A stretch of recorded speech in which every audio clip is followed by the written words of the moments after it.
We are called to walk by faith, not by sight. Put down your sight and walk by faith. This is what the Father is asking you to do. Faith says, this is possible. Sight says, this is impossible. Faith says, I can do all things. Sight says, this is way out of my league. You need to walk by faith. Your situation is a testament to who God is. And God needs you to walk by faith in this season. Wherever you're at in your life, God is calling you to walk by faith, not by sight. Do not let your realities dictate what God is doing through your life. Your situation is a platform for God to manifest himself through you. There's a lot of people who need to see your situation come to pass. They need to see God's glory work through you. And you are the vessel in which God has chosen to do the miracle through. So you need to walk by faith, not by sight. You need to put down your sight and pick up faith. Leave sight down and pick up the sword of faith. It is in this way in which God can do the thing that he is trying to do through you, not just for the benefit of you, but for the benefit of others. God needs you to surrender in this season so he can do the miraculous through you. You need to put pride to the side and pick up faith. Remain in faith, remain in obedience to what God has called you to do. No matter the situation in which he has put you in, remain faithful and know that he is God. Do you not perceive that I am doing a new thing? You can't perceive it right now because you're not walking in faith. God is calling you to walk in faith. He wants you to sleep through the storm. That's the kind of faith that God is calling you to. He's conditioning you in this season, not just for you, but other people need to see what he is doing through you. It is working for you and working for other people all at the same time. See, God's thoughts, God's ways are higher than our ways. God's thoughts are higher than all our thoughts. And he's doing all of these things at the same time.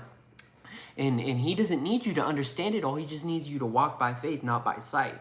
And this is where it's hard. It's hard because our whole lives we've been conditioned to walk by sight, not by faith. We allow our realities to dictate, what we allow our realities to dictate, our identity, who we are, what our realities dictate and really label us in a certain type of way. And when we come in contact with God, God asks us to put our reality, our perception, our vision in reality down and pick up faith, pick up the sword of faith. And I know that it is hard because our whole life we've allowed our situation, our realities to dictate who we are, essentially, and build up our identities. But God is asking you to put down that and walk by faith, not by sight. And this is the way in which he manifests himself. Somebody needs to see you walk by faith. Someone needs you to walk by faith, and that's what he's asking you to do.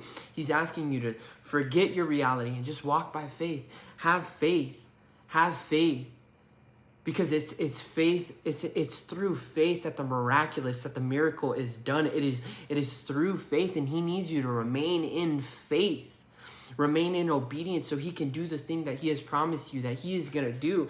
But first he's going to have his way before he does the thing. God oftentimes brings us through the darkness in order for him to shed his light. God will always do it this way. It is his character. God will always bring you through a season of darkness before he brings you into the light. And it's not just for you, it's like I said, it's for the benefit of others, for those around you. And you need to understand this and stop being so selfish. It's so easy for us to become selfish and prideful and think that everything that God is doing is just for us, when in reality, it's so much bigger. There's so many people who need to hear your testimony. Your testimony is not for yourself. It is for other people. As you understand and you know and you see, there's not enough people walking around with testimonies. That's why you have anxiety. That's why you're so scared of the situation that's at hand, is because you've never seen anyone go through the situation that you're going through. That's exactly the point. God wants you to be that person who went through that situation and who he was able to fulfill his promise through. You are, and so you need to walk in alignment with the truth, because it is walking in alignment with the truth than which the promise can be fulfilled. So God needs you to remain faithful. He needs you to remain in faith, walking by faith, not by sight, in order for him to do the miraculous thing that he has promised you that he is going to do.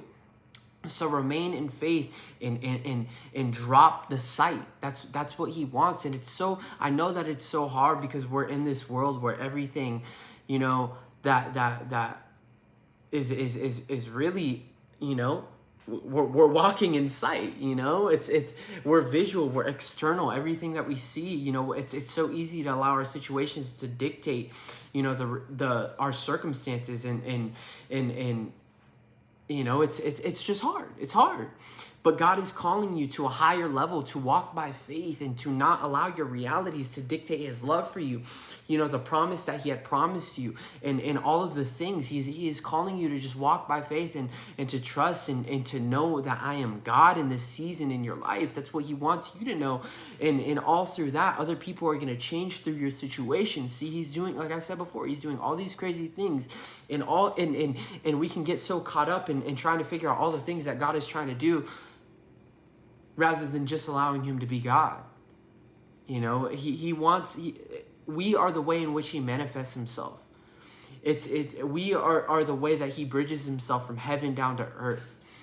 We are his vessels. And so there is people in your life that you don't even know later in your life that your testimony is going to affect. And the only way that God can fulfill this testimony and for you to be that person that you always needed is for you to walk by faith. So remain in faith, remain walking by faith and forget your sight, forget the sight. Just walk by faith, walk by what his word says. And I know that's so hard. I struggle with it all the time. I continuously struggle with it. That's why I make these videos. It's a reminder. It's to ruminate on God's promise. And so we all need to remain walking by faith. God is calling us to remain asleep through the storm. That's what faith is. That's what faith does. Faith says the storm is nothing. Sight says, oh my gosh, like we're going to die. But faith says the storm is nothing. I'm going to sleep through the storm. That's what God is calling us to walk in. And through that, people are affected by that type of faith. And so that's what God is calling to you. So remain walking by faith, not by sight. Remain in faith for God, because he is going to do the thing that he has promised you. But he is calling you to walk by faith. He needs you to walk by faith. What he started, he will finish. God, he is a God that completes things. He is a God of completion. What he starts, he finishes. And you can remain faithful in that promise. But in order for that promise to be fulfilled, you need to remain in faith. So remain in faith, walk by faith, not by sight.